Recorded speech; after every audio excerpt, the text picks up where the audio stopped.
Hello everyone, অপরাজিতা গাছ একদম ফুলে ভরে যাবে যদি আজকের টিপসগুলো আপনি ফলো করেন। অপরাজিতার বীজ থেকে সঠিকভাবে চারা তৈরি করার পদ্ধতি এবং সেই চারা কিভাবে যত্ন নেবেন এবং কি করলে সারা বছর গাছে ফুল থাকবে সে সব কিছু নিয়ে থাকছে আজকের এই ভিডিও। তো শেষ পর্যন্ত দেখুন, স্কিপ না করে। তো চলুন প্রথমে শুরু করা যাক। প্রথমে আমাদের অপরাজিতা গাছের বীজের প্রয়োজন। তার জন্য আমি পাশের বাড়িতে চলে গিয়েছি, যেখানে একটা বড় গাছ আছে এবং সেখানে প্রচুর বীজ হয়েছে দেখতে পাচ্ছেন। এই গাছে প্রচুর অপরাজিতার ফল হয়েছে আর এই ফলগুলো এখন কিন্তু কাঁচা আছে। যেগুলো এই সবুজ রঙের ফল, সেগুলো থেকে কিন্তু ভালোভাবে চারা তৈরি করা যাবে না, চারা হবেই না বলতে গেলে। সবুজ এই ফলগুলো এখন একদম কাঁচা আছে। এগুলো যখন পেকে শুকিয়ে যাবে, সেগুলো থেকে যে বীজ পাবো সেগুলো কিন্তু চারা তৈরি হবে। এই যে হাতে এখন দেখতে পাচ্ছেন আমি পেরে নিলাম, এই বীজগুলো কিন্তু শুকিয়ে গেছে, অর্থাৎ অপরাজিতার এই ফুলগুলো একদম শুকনা। এই ধরনের শুকনা ফলই আমাদের প্রয়োজন।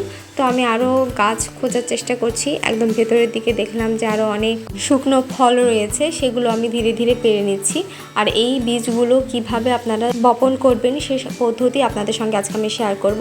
তো চলুন, আমি বেশ অনেক কয়টা বীজ পেয়ে গেছি আর এই বীজগুলো কিন্তু সংগ্রহ করেও রাখা যাবে বেশ দীর্ঘদিন, প্রায় 1 বছর পর্যন্ত এই বীজগুলো আপনারা এভাবেই সংরক্ষণ করে রাখতে পারবেন।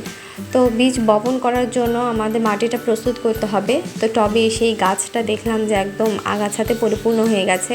তো আমি আগাছাগুলো এখন ধীরে ধীরে তুলে নিচ্ছি। যেহেতু বর্ষাকাল, বুঝতেই পারছেন, কোনো টব ফাঁকা থাকলেই সেখানে আগাছা দিয়ে একদম পরিপূর্ণ হয়ে যাচ্ছে এমনি যেহেতু প্রচুর বৃষ্টি হচ্ছে এখন। সব আগাছা তোলার পর এই যে দেখুন, আমি একদম ক্লিন পরিষ্কার মাটি পেয়ে গেছি। আর মাটিগুলো কিন্তু বেশ ঝুরঝুরে হয়ে আছে আর বর্ষার জল পেয়ে মাটি কিন্তু বেশ উর্বর হয়ে গেছে। তারপরও আমি এটার সঙ্গে কিছুটা ডিমের খোসা মিক্স করে দিব, যাতে মাটির পুষ্টিগুণ একটু বাড়ে। আর তাছাড়া আমি শুধু এই বাগানের বা টবের মাটিটা ইউজ করছি বীজ থেকে চারা তৈরি করার জন্য। চারা তৈরির জন্য হালকা ফুলকা মাটি যথেষ্ট, বেশি জৈব সার মিক্স করার প্রয়োজন হয় না। তো এই যে আমি 2টা অপরাজিতার ফল নিয়ে চলে এসেছি। এগুলো এখন হাত দিয়ে এভাবে মাঝখান থেকে ফাটিয়ে নিতে হবে। ফাটিয়ে নেওয়ার পর দেখতে পাবেন ভিতরে প্রচুর বীজ আছে। তো এই একটাতেই দেখতে পাচ্ছেন যে প্রচুর বীজ। একটা ফল থেকে যত বীজ পাবেন তা দিয়ে কিন্তু পুরো ছাদ ভরিয়ে ফেলা সম্ভব আসলে। আর আমার এই বীজগুলো কিন্তু নীল অপরাজিতার বীজ। তো আমি একটাই ফাটিয়ে নিলাম। এই একটা থেকে আমি প্রায় 5-6টা বীজ পেয়েছি, আপনারা দেখতে পাচ্ছেন 5টা। তো চলুন ধীরে ধীরে এগুলো এখন বপন করে দিই। এই ঝুরঝুরে মাটির মধ্যে আঙুল দিয়ে ছোট একটা গর্ত করে নিয়ে তার ভেতরে আমি বীজগুলো দিয়ে দিলাম। আমার ছেলে এখানে আমাকে হেল্প করছে, ও দেখে বলছে যে আমি দিব মা। তো আমি বললাম ঠিক আছে দাও। আর ওর হাতের গাছপালাও কিন্তু বেশ ভালো হয়। এক এক করে আমি আমার সব বীজগুলো এভাবে বপন করে দিচ্ছি। আর এখন যেহেতু বর্ষাকাল, আপনাদের মাথায় রাখতে হবে বেশি বৃষ্টির মধ্যে কিন্তু এটা রাখা যাবে না। মোটামুটি হালকা জল দিয়ে যেখানে বৃষ্টি পড়বে না এমন জায়গায় রাখতে হবে। আবার বেশি ছায়াযুক্ত স্থানেও রাখা যাবে না। আর বীজ বপনের পর আপনারা তো জানেন হালকা করে জল দিয়ে দিতে হবে। আর বর্ষাকাল ছাড়া যদি আপনারা রোপণ করেন তাহলে খেয়াল রাখবেন বেশি রোদের মধ্যেও কিন্তু এই টব এখন রাখা যাবে না, যতদিন না পর্যন্ত চারাটা ভালোভাবে বড় হচ্ছে। তো এই যে দেখতে পাচ্ছেন 3 দিনের মধ্যেই কিন্তু আমার চারাগুলো এই যে এইভাবে মাথা ফুঁড়ে বের হতে শুরু করেছে। অপরাজিতা গাছ এই টাইমে কিন্তু বেশ ভালো হয়, মানে মাটিতে শুধু বীজ পড়া আর 1-2 দিনের মধ্যেই দেখবেন যে সেখান থেকে শেকড় বের হতে শুরু করেছে। এই টাইমটা কিন্তু অপরাজিতা চারা করার জন্য বেস্ট টাইম।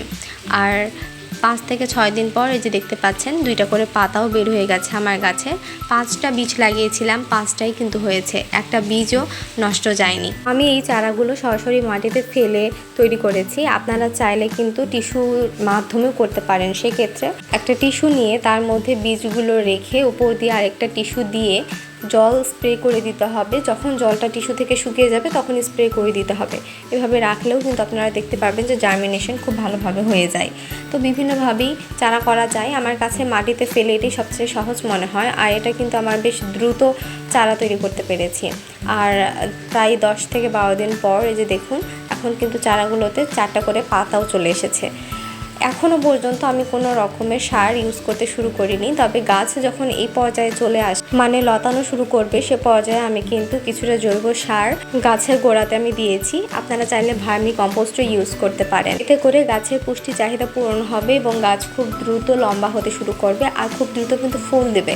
তার সাথে প্রতি 15 দিন অন্তর একবার করে কলার খোসা ভেজানো জল বা খোল পচানো জল কিন্তু আপনারা ইউজ করবেন। এতেও কিন্তু খুব দ্রুত গাছে ফুল চলে আসবে। 15 দিন পর পর তারপর আমি কিছুটা করে ডিমের খোসার গুঁড়ো গাছের গোড়াতে মিশিয়ে দিই।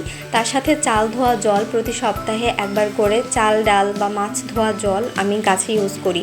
এতে করে কিন্তু আমার গাছের গ্রোথ খুব ভালো হয়েছে। প্রচুর ফুলও কিন্তু আমি পেয়েছি। সারা বছর যেন গাছে ফুলে ভরে থাকে সেটা যদি আপনারা চান তাহলে কিন্তু গাছে বীজ তৈরি হতে দেওয়া যাবে না। যদি আমার গাছে বীজ হয়ে গেছে সেগুলো আমি ধীরে ধীরে কেটে বা ছেটে দিব। তো আশা করছি আজকের এই ভিডিওটা আপনাদের ভালো লেগেছে। যদি ভালো লেগে থাকে তাহলে কিন্তু একটা লাইক আর সাবস্ক্রাইব করতে ভুলবেন না। আর নেক্সট কি ভিডিও চান সেটা কিন্তু কমেন্টে জানাতে পারেন। ধন্যবাদ।